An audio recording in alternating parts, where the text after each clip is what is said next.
Hi, it's Kamali taking you through some of the things people are talking about and some of the stuff they're sharing around the world on NewsFeed today. Big trouble in China for Dolce and Gabbana. Trump gets judged for his latest comments. We examine realpolitik. And the slightly less leaning Tower of Pisa.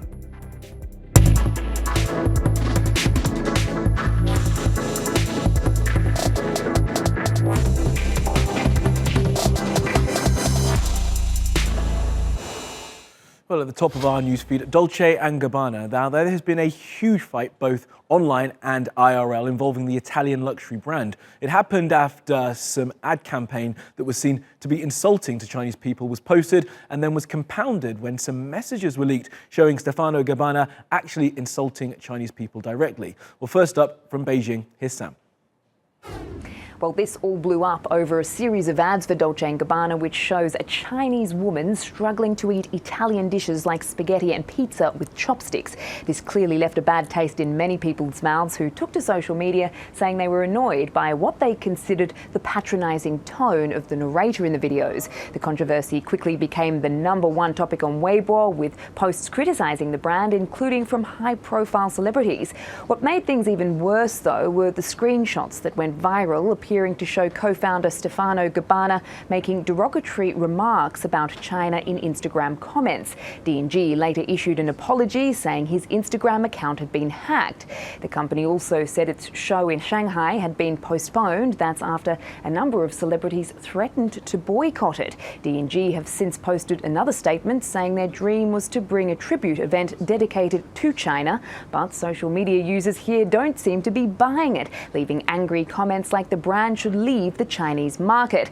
There's also been local media reports today of Dolce and Gabbana products disappearing from some of the country's biggest online retail platforms. Nevertheless, this certainly underscores the risks for global brands here, where influential online citizens can have a major impact. And the fashion journalist Patty Huntington says that despite D&G having done this sort of thing before, this may be a uniquely damaging move for the designers. It's interesting the role that social media has played in this. Obviously, it's huge in China. Domenica Dolce and Stefano Gabbana keep, as I said, getting in trouble, but with the comments that they make on social media. I mean, even just this year, Stefano Gabbana, I mean, he called Chiara Ferragni, who's one of the most high-profile fashion influencer, when Harper's Bazaar UK posted a photo of her in her wedding dress.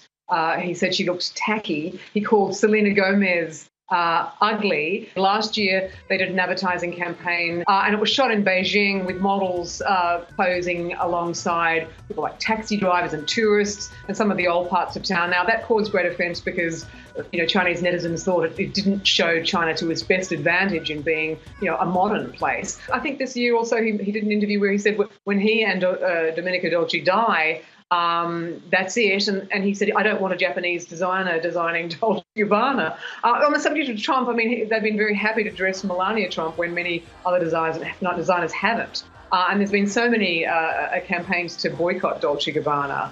I should point out that, I mean, Stefano Gabbana is sort of quickly en route to becoming, if not the Prince Philip, then possibly the Donald Trump of the fashion industry. And on the subject of he doesn't care who he offends, apparently. I mean, interestingly, this has had a really big impact. I mean, the South China Morning Post is reporting that all the big Chinese e-commerce sites have suddenly removed Dolce Gabbana products. I mean, Bain and Company, the consultancy, has, Chinese account for a third of the luxury goods sales at the moment, and they're projected to account for almost half by 2025. So it does seem like a sort of kamikaze mission to say the things that Stefano Gabbana is alleged to have said. And this is really a national thing. It's not just a few people.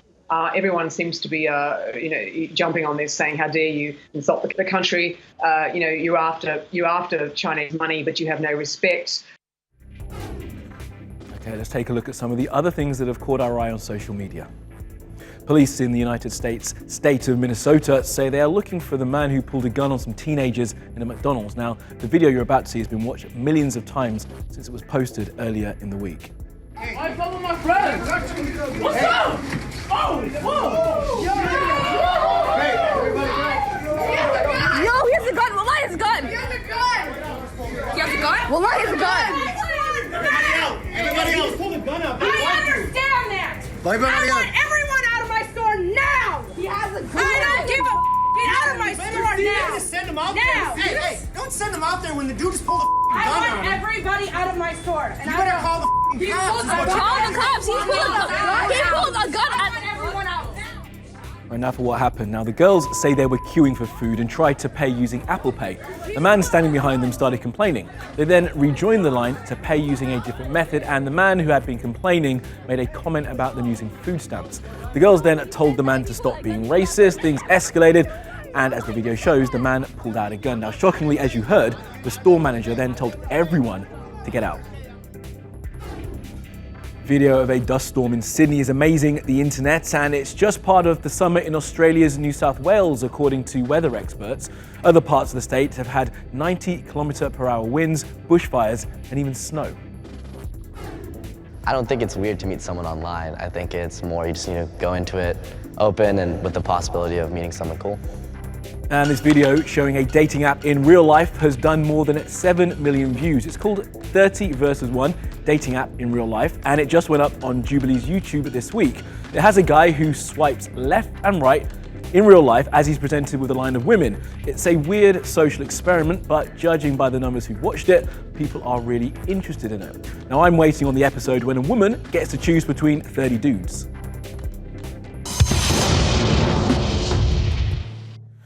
Now, Donald Trump has done it again. He's upset someone in the US establishment, and this time it's the country's top judge. It's downright unprecedented for a Chief Justice to take on a US president. But on Wednesday, John Roberts did exactly that, slamming Donald Trump for calling a federal judge who ruled against his new asylum policy an Obama judge. We do not have Obama judges or Trump judges, Bush judges or Clinton judges. What we have is an extraordinary group of dedicated judges doing their level best to do equal right to those appearing before them. That independent judiciary is something we should all be thankful for. San Francisco 9th Circuit District Judge John Tigar temporarily blocked Trump's attempt to stop people from seeking asylum along the Mexican border. This was an Obama judge, and I'll tell you what, it's not going to happen like this anymore. Everybody that wants to sue the United States, they file their case in Olmos. They file their case in the 9th Circuit, and it means an automatic loss. No matter what you do, no matter how good your case is. The president didn't take kindly to the Chief Justice's criticism of his statement, escalating his criticism of the judiciary in 2 tweets. Sorry, Chief Justice John Roberts, but you do indeed have Obama judges, and they have a much different point of view than the people who are charged with the safety of our country. It would be great if the 9th Circuit was indeed an independent judiciary, but if it is, why are so many opposing views on border and safety cases filed there? And why are a vast number of those cases overturned? Please study the numbers. They are shocking. We need protection and security. These rulings are making our country unsafe, very dangerous and unwise. Trump has form for this. He went after federal judges before he took office. In 2016, candidate Trump said a case involving his defunct Trump University was biased against him because of the jurist's Mexican-American heritage. And Trump referred to a judge who first ruled against his contentious travel ban in 2017 as a so-called judge. That judge was appointed by President Bush. Trump's critics and even some supporters have called his criticism of judges an attack on the rule of law.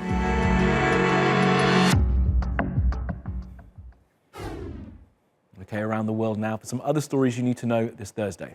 Now, one of the big corporations responsible for a big day of people spending their money, Amazon, is having to deal with a big data breach just before the day they made up to help perpetuate buying stuff Black Friday. Customer names and email addresses were disclosed. People have been told to change their passwords. Germany is considering raising the rates of fines for drivers who don't get out of the way of emergency vehicles. Now, fines for holding up an ambulance, a fire engine or a police car is currently €320 in Germany. It could be as high as 2,000. Drivers there are taught to leave the middle lane clear for emergency vehicles as part of their driving test, something that many other European nations teach people when they're learning to drive. We told you a couple weeks back about the Satanic Temple and their attempts to sue the Netflix reboot of Sabrina the Teenage Witch. Well, it turns out they have reached an amicable solution. They were looking for $50 million for breach of copyright. It's not clear what the settlement is. And this is how the boss of the Satanists, well, not the top boss of course, welcomed the settlement on Twitter. Now, what choices do nation states weigh when deciding whether to engage in the world beyond their borders? That decision is based in large part on something called realpolitik. Have a look at this. Never again. I say it. Never again. Never again to genocide and war crimes. Is that really possible? Take what's been happening in Syria, Yemen, and Myanmar. The list goes on. To understand why we need to pose bigger questions. Questions like, what is more important than human rights? And can we expect the international community to change things? They take a realpolitik approach and suggest that... Realpolitik in foreign policy is when states primarily pursue their national interests, sometimes at the expense of human rights. This means a state only takes action in the international arena if its benefits are greater than the costs. For instance, the Obama administration didn't support the opposition in Syria because the costs outweighed the benefits. We wanted to do something, and it sounded like the right thing to do, but it was going to be impossible to do this on the cheap. Ibrahim Kalın is a historian and a spokesman for the Turkish presidency. We asked him whether a humane realpolitik approach is possible. Well, realpolitik is a reality, but it doesn't have to be unethical. It doesn't have to be inhumane. It doesn't have to be unjust. Realpolitik is something we all have to do, obviously, to deal with issues of war, conflict, occupation, national interest, ethnic sectarian tensions. You have to obviously take all this into account. At the global level, obviously, those who suffer the most from these conflicts have lost hope in the international system. When you talk about the international community, it refers primarily to the powerful nations of the world. Huntington said this many, many years ago, that international community is just euphemism for American power. It's misused in many ways. It's manipulated to reflect the interests of those who are powerful. And that's the root of the problem. It doesn't have to be that way. That's the thing. And in fact, it's not in the interest of the great powers to monopolize power in the way they have, because it comes back to haunt them in other ways. I mean, look at the problem of refugees, discrimination, racism, the rising tide of extreme right in Europe. Yes, those societies are maybe politically more stable, but it's very fragile. While you have the most advanced societies in terms of economic privileges and technological advancement and so on and so forth, you also have this problem of meaning in those societies. There is a growing sense of nihilism, where life doesn't make any sense. My choice is my choice, but what do I do with it? Suffering is a problem for everyone, not just for the Syrians who are suffering from the barrel bombs of the Assad regime. Suffering is a problem not only for the Palestinians who've been living under occupation, Israeli occupation, for decades now. Suffering is not just a problem for the Rohingya Muslims who've been discriminated against just because of their religion. It's a problem that everybody has to address so that everybody can feel safe, because no one is safe in this world of growing interdependency until and unless everybody is safe.